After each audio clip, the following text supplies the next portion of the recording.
Hey everyone, this is missharvey for another Intel Streamers Bootcamp video. Today we're going to talk about esports teams and how you can make your own.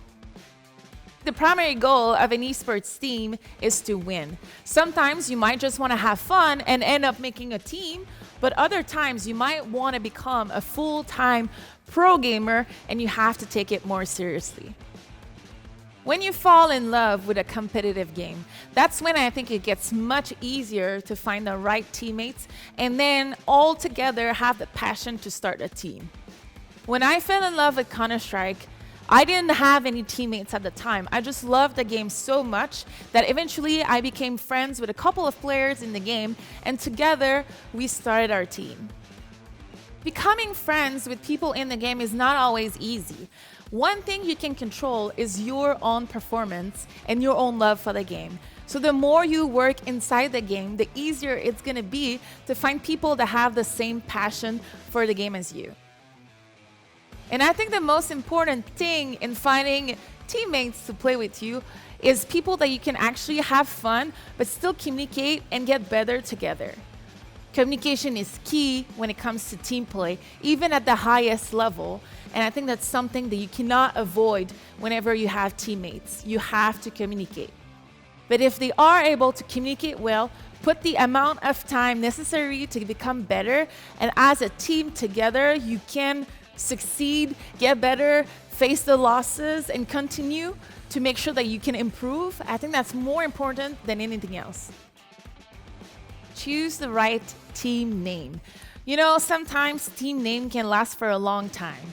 And if you take some time to find your own identity and stick with it through a little bit, not only are you going to make yourself known within the community, but you'll be proud to represent your own colors. And that's when the real work actually starts. You get together with your teammates and you start practicing.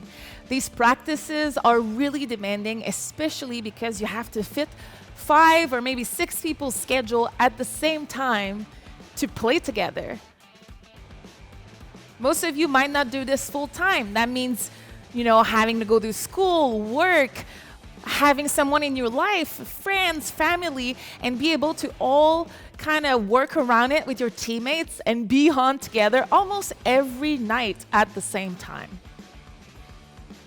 On my team, Counter Logic Gaming, we have a team calendar where we put everything on it, from practices hours to days that people are on vacation or even appointments that would move practice time, and to just like we even add birthdays. I think it's important to stay connected with your teammates even when you're not in the game, because honestly, if you're friends with your teammates, it's gonna make your gameplay stronger. When you have all that ready and your practices are solid, that's when you need to start testing yourself against other teams. Whether it's in online leagues or offline tournaments, anything that you can to start competing, you should do it.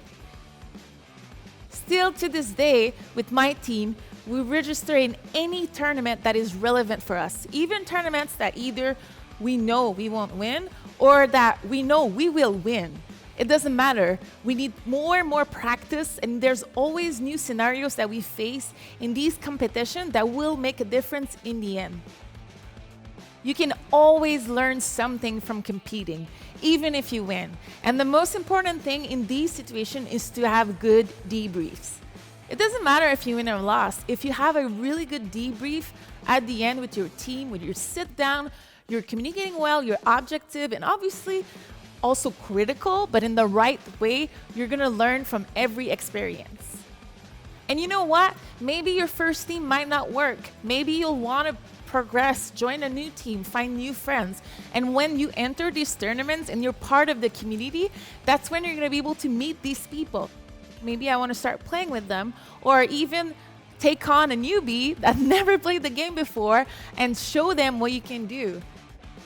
One thing that's essential about esports player and pro gamers and esports team and just competition overall is that it's not only about your gameplay.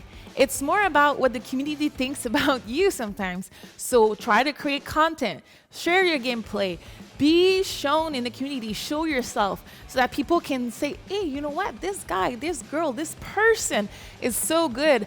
I keep seeing them at tournaments. I'm interested in either watching them, playing with them, supporting them. That can have a huge impact on your esports career. And in our esports years, with the Twitch and the YouTube and everything there is to showcase pro gamer and pro gaming, it's so important to stay connected with the community. Not only because you want to know what's going on, but only because you want to put your name out there. Unfortunately, it's not only about your skills anymore.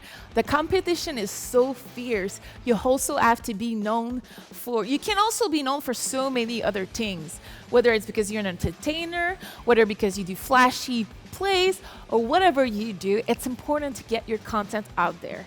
Whether it's because you're streaming, you're showing your videos of nice rounds or games that you did with your team, or whatever. Put your name out there. Make sure that people know who you are and that you're a badass. Don't forget a couple things along the way. Yes, you have to work hard, but yes, you also have to have fun.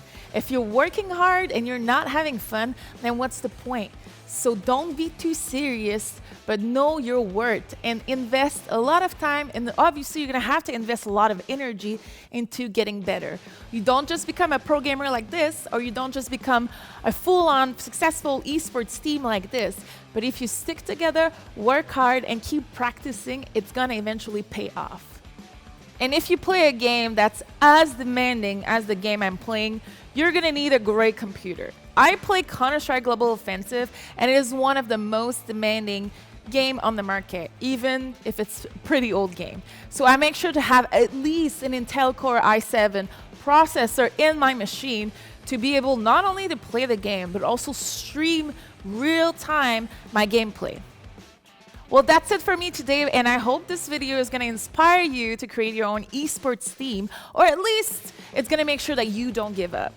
For more Intel Streamers Bootcamp video, make sure to check out the links at the end of this one, and also come back often on this channel to make sure to see if we have newly videos released for your streaming experience, your YouTube content, or anything else that has to do with gaming.